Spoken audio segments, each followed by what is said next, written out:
السلام علیکم ناظرین، میں محمد اسلم حسین سیاست کی عالمی خبروں میں آپ سب کا استقبال کرتا ہوں۔ شام کے عبوری صدر نے آج جمعرات کو ایک عارضی آئین پر دستخط کیے جو عبوری مرحلے کے دوران ملک کو 5 سال کے لیے اسلام پسندوں کی حکمرانی میں چھوڑ دیتا ہے۔ اسلام پسند سابق باغی گروپ حیات تحریر الشام یا HTS نے دسمبر میں سابق رہنما بشار الاسد کی حکومت کا تختہ الٹنے کے بعد سے ملک کے عبوری حکمرانوں نے ملک کے بیشتر حصوں پر اپنا اختیار قائم کرنے کے لیے جدوجہد کی ہے۔ HTS کے سابق رہنما احمد الشرا اب ملک کے عبوری صدر ہیں۔ اس فیصلے کا اعلان ان گروپوں کے اجلاس کے بعد کیا گیا جنہوں نے اسد کے خلاف کارروائی میں حصہ لیا تھا۔ اسی میٹنگ میں گروپوں نے ملک کے پرانے آئین کو منسوخ کرنے پر اتفاق کیا اور کہا کہ ایک نیا مسودہ تیار کیا جا رہا ہے۔ عارضی آئین کا مسودہ تیار کرنے کی ذمہ داری الشرا کمیٹی کے 7 ارکان میں سے ایک عبدالحمید اواق نے آج جمعرات کو ایک پریس کانفرنس میں بتایا کہ وہ گزشتہ 1 سے شرائط کو برقرار رکھیں گے، جس میں یہ شرط بھی شامل ہے کہ سربراہ مملکت کا مسلمان ہونا ضروری ہے اور اسلامی قانون فقہ کا بنیادی ماخذ ہے۔ اسرائیلی فوج کا کہنا ہے کہ اس نے آج جمعرات کے اوائل میں لوگوں کے ایک گروپ پر فضائی حملہ کیا جو وسطی غزہ میں اس کے فوجیوں کے قریب ایک دھماکہ خیز ڈیوائس نصب کرنے کی کوشش کر رہے تھے۔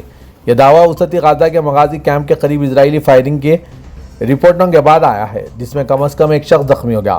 گزشتہ روز اسرائیلی فوج نے انقلاب میں کئی حملے کیے جس میں رافع کے قریب ایک خاتون اور دیر البلح میں ایک لڑکی سمیت کل 8 افراد ہلاک ہو گئے۔ کینیڈا نے شامی عرب جمہوریہ کے خلاف اپنی مالی پابندیوں کو کم کرنے اور ایک سفیر کی تقرری کے منصوبے کا اعلان کیا کیونکہ دمشق کی عبوری حکومت بین الاقوامی حمایت حاصل کر رہی ہے۔ شام کے لیے کینیڈا کے خصوصی ایلچی عمر غبرہ نے کہا کینیڈا شامیوں کو ایک جامع ملک بنانے کے لیے قابل بنانے میں بامعنی کردار ادا کر سکتا ہے جو اپنے تمام شہریوں کا احترام کرے۔ انہوں نے کہا کہ ہم شام کو افراتفری اور عدم استحکام کی طرف جانے سے روکنے میں بھی مدد کر سکتے ہیں۔ کینیڈا کی وزارت خارجہ کے ایک بیان میں کہا گیا کہ پابندیوں میں نرمی کی جائے گی، ملک میں بعض بینکوں جیسے شام کے مرکزی بینک کے ذریعے رقوم بھیجنے کی اجازت دی جائے گی۔ لبنان میں کینیڈا کی سفیر اسٹیفنی میک کولم اب ہمسایہ ملک شام میں غیر رہائشی سفیر کے طور پر متوازی کردار ادا کریں گی۔ متحدہ عرب امارات کے وزیر خارجہ شیخ عبداللہ بن زائد ال نہیان نے اپنے سرکاری دورے کے دوران کوپن ہیگن کے شاہی محل میں ڈنمارک کے بادشاہ فریڈرک ایک سے ملاقات کی۔ امارات نیوز ایجنسی نے رپورٹ کیا کہ آج ملاقات میں متحدہ عرب امارات اور ڈنمارک کے درمیان 2 طرفہ تعلقات اور تعاون کو بڑھانے پر توجہ مرکوز کی گئی تاکہ دونوں ممالک اور ان کے عوام کو فائدہ پہنچے۔ شیخ عبداللہ نے ڈنمارک کے دورے پر فخر کا اظہار کیا اور تعاون کو وسعت دینے کے لیے متحدہ عرب امارات کی خواہش کو اجاگر کیا۔ WAM نے مزید کہا کہ انہوں نے پرتپاک استقبال اور فراخ دلی سے مہمان نوازی پر کنگ فریڈرک کا شکریہ ادا کیا، ڈنمارک اور اس کے عوام کے لیے مزید ترقی اور خوشحالی کی خواہش ظاہر کی۔ شیخ عبداللہ نے ڈنمارک کے بادشاہ کو متحدہ عرب امارات کے صدر شیخ محمد بن زائد ال نہیان کا تہنیتی پیغام پہنچایا۔ کنگ فریڈرک نے متحدہ عرب امارات کی مسلسل خوشحالی کے لیے اپنی نیک خواہشات کا اظہار کیا اور دونوں ممالک کے درمیان مضبوط اور دیرپا تعلقات پر زور دیا۔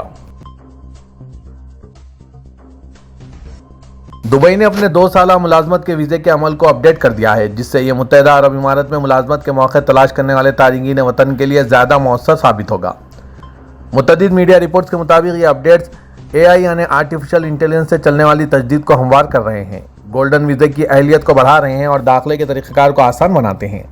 دبئی امپلائمنٹ ویزا غیر ملکی پیشہ ور افراد کو آجر کی کفالت کے تحت 2 سال تک متحدہ عرب امارات میں کام کرنے اور رہنے کی اجازت دیتا ہے۔ اس میں متعلقہ حکام سے منظوری حاصل کرنے کے بعد general directorate of residency and foreigners affairs کے ذریعے جاری کیا جاتا ہے۔ اس کے علاوہ ریٹ دبئی نے فوری رہائشی خدمات کے لیے سلامہ AI پلیٹ فارم کا آغاز کیا۔ اہل ہونے کے لیے درخواست دہندگان کو متحدہ عرب امارات میں مقیم آجر کی جانب سے تصدیق شدہ ملازمت کی پیشکش، تعلیمی certificate, medical clearance, MOHRE work permit منظوری چاہیے۔ میڈیکل ٹیسٹ پہنچنے پر درخواست دہندہ کا طبی معائنہ بھی ہوتا ہے۔ AI سے چلنے والی تجدید سلامہ پلیٹ فارم کے ذریعے تیز تر پروسیسنگ کی جا رہی ہے۔ امریکی صدر ڈونلڈ ٹرمپ کی جانب سے تمام امریکی اسٹیل اور ایلومینیم کی درآمدات پر محصولات میں اضافے کے نتیجے میں امریکہ کے حق میں عالمی تجارتی اصولوں کو دوبارہ ترتیب دینے کی مہم میں تیزی آئی ہے، جس پر یورپ کی جانب سے فوری رد عمل سامنے آیا ہے۔ امریکی اسٹیل اور ایلومینیم کے صنعتی تحفظ کو بڑھانے کے ٹرمپ کے اقدام سے دھاتوں کی تمام درآمدات پر 25% کے مؤثر عالمی محصولات بحال ہو گئے ہیں اور دھاتوں سے بنی سینکڑوں ڈاؤن سٹریم مصنوعات پر محصولات میں اضافہ کیا گیا ہے، جن میں خشک میوے اور بلیٹ سے لے کر بلڈوزر بلیڈ اور کین شامل ہے۔ یورپی کمیشن نے تقریباً فوری طور پر جواب دیتے ہوئے کہا کہ وہ اگلے ماہ سے 26 بلین یورو یعنی 28 بلین ڈالر مالیت کی امریکی مصنوعات پر جوابی محصولات عائد کرے گا۔ امریکہ کے قریبی اتحادیوں کینیڈا، برطانیہ اور آسٹریلیا نے محصولات پر تنقید کی ہے، جبکہ کینیڈا دو طرفہ اقدامات پر غور کر رہا ہے، اور برطانوی وزیر تجارت جوناتھن ریٹائلز نے کہا کہ قومی مفاد میں جواب دینے کے لیے تمام آپشنز میزوں پر موجود ہیں۔ ٹیرف کی ڈیڈ لائن سے پہلے گزشتہ روز کچھ ڈرامہ سامنے آیا جب ٹرمپ نے کینیڈا کو دھمکی دی کہ وہ اسٹیل اور ایلومینیم کی برآمدات پر ڈیوٹی دگنا کر کے 50% کر دیں گے۔ تاہم ٹرمپ نے ان منصوبوں سے اس وقت دستبرداری اختیار کر لی جب اونٹاریو کے وزیر اعظم ڈاگ فورڈ نے اپنے صوبے کی جانب سے مینیسوٹا، میشیگن اور نیو یارک کی ریاستوں کو بجلی کی برآمدات پر 25% سرچارج عائد کرنے کے فیصلے کو معطل کرنے پر رضامندی ظاہر کی تھی۔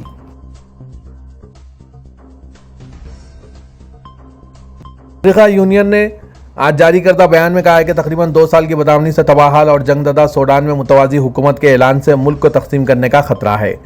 پیراملٹری ریپڈ سپورٹ فورس اور سوڈانی فوج کے درمیان تنازع نے 10,000 افراد کی جان لے لی ہے اور 1 کروڑ 20 لاکھ سے زیادہ لوگوں کو بے گھر کر دیا ہے، جسے اقوام متحدہ نے افریقی براعظم میں غیر معمولی انسانی بحران قرار دیا۔ ابتدائی طور پر RSF کو فوج میں ضم کرنے کے اختلافات سے شروع ہوئی اس جنگ نے ملک کو تقسیم کر دیا ہے۔ اب فوج مشرقی اور شمالی سوڈان پر قابض ہے، جبکہ RSF مغربی دارفور کے تقریباً تمام حصوں اور جنوب کے کچھ علاقوں پر قابض ہے۔ گزشتہ ماہ RSF اور اس کے اتحادیوں نے نیروبی میں ایک متوازی حکومت کے بانی چارٹر پر دستخط کیے۔ افریقی یونین نے ایک بیان میں اس اقدام کی مذمت کی اور خبردار کیا کہ اس طرح کی کارروائی ملک کی تقسیم کے بڑے خطرے کا باعث بن سکتی ہے۔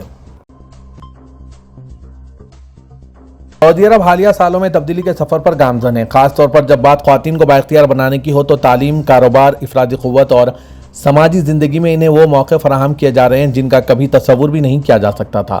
عرب نیوز کے مطابق نیو یارک میں اقوام متحدہ کے commission on status of women کے اجلاس کے موقع پر شہزادی لمیہ بنت ماجد آل سعود نے صنفی مساوات کی جانب مملکت کی پیش رفت اور مستقبل کے لیے ویژن کو سراہا۔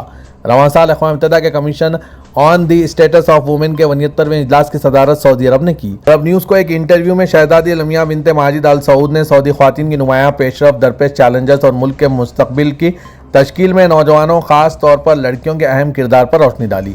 انہوں نے کہا کہ مجھے لگتا ہے کہ اب ہماری صلاحیتیں دکھانے کا وقت ہے۔ شہزادی لمیہ نے کہا کہ اس وقت سعودی خواتین کو تعلیم، روزگار اور بااختیار بنانے کے لیے جو موقع میسر ہیں، ان کی مثال نہیں ملتی۔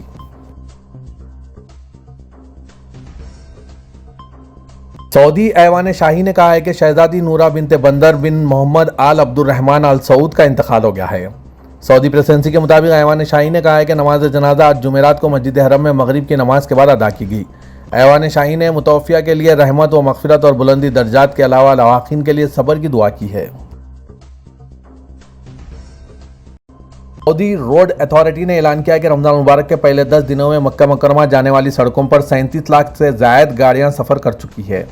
سبق ویب سائٹ کے مطابق ٹریفک میں یہ اضافہ عمرہ ادا کرنے کے لیے معتمرین اور زائرین کی بڑی تعداد کی آمد کی وجہ سے دیکھنے میں آیا ہے، جو رمضان مبارک میں عبادات کی ادائیگی کے لیے مکہ مکرمہ کا رخ کر رہے ہیں۔ اتھارٹی نے وضاحت کی ہے کہ گاڑیوں کی آمد و رفت منظم انداز میں انجام پایا ہے، جس میں اتھارٹی اور تمام متعلقہ اداروں کی کاوشیں شامل ہیں۔ اتھارٹی نے کہا ہے کہ سڑکوں کے بنیادی ڈھانچے میں نمایاں بہتری، اعلیٰ ترین حفاظتی اور معیاری اصولوں کا اطلاق اور جدید ترین ٹیکنالوجیز کے ذریعے سڑکوں کی جانچ، تجزیہ اور مرمت ہماری کاوشوں میں شامل ہے تاکہ سڑک استعمال کرنے والوں کی حفاظت یقینی بنائی جا سکے۔ اتھارٹی نے اپنے بیان کا اختتام اس یقین دہانی کے ساتھ کیا کہ وہ زائرین اور معتمرین کی ضروریات کو پورا کرنے کے لیے سڑکوں کے نیٹ ورک کو بہتر بنانے اور ترقی دینے کی کوششیں جاری رکھے گی۔ پاکستان کے وزیر اعظم شہباز شریف نے کہا ہے کہ ٹرین پر حملے کے بعد سیکورٹی اداروں کے لیے ایک چیلنج تھا کہ کس طرح مسافروں کو بچایا جائے۔ یہ army chief general Asim Munir, corps commander Quetta اور دیگر اداروں کی کاوشوں سے ممکن ہو سکا۔ وزیر اعظم پاکستان شہباز شریف نے بلوچستان کے شہر کوئٹہ میں جعفر ایکسپریس واقعے سے متعلق گفتگو کرتے ہوئے کہا کہ ایسا واقعہ شاید پاکستان کی تاریخ میں پہلے رونما نہیں ہوا۔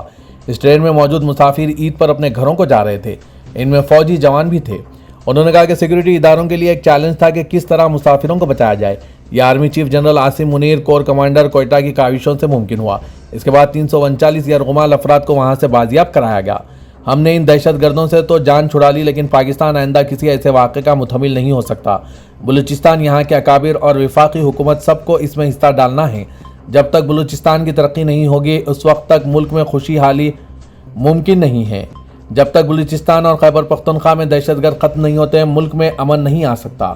وزیراعظم پاکستان شہباز شریف نے مزید کہا کہ پاکستان میں ایک ٹولہ انتشار کا ایسا کوئی موقع ہاتھ سے جانے نہیں دیتا۔ اب دوست نما دشمن پاکستان اور فوج کے خلاف اتر آئے ہیں۔ اس واقعے کے بعد ایسی گفتگو کی گئی کہ اسے لفظوں میں دہرایا نہیں جا سکتا۔ جوانوں کے خلاف پروپیگنڈے کو معاف نہیں کیا جائے گا۔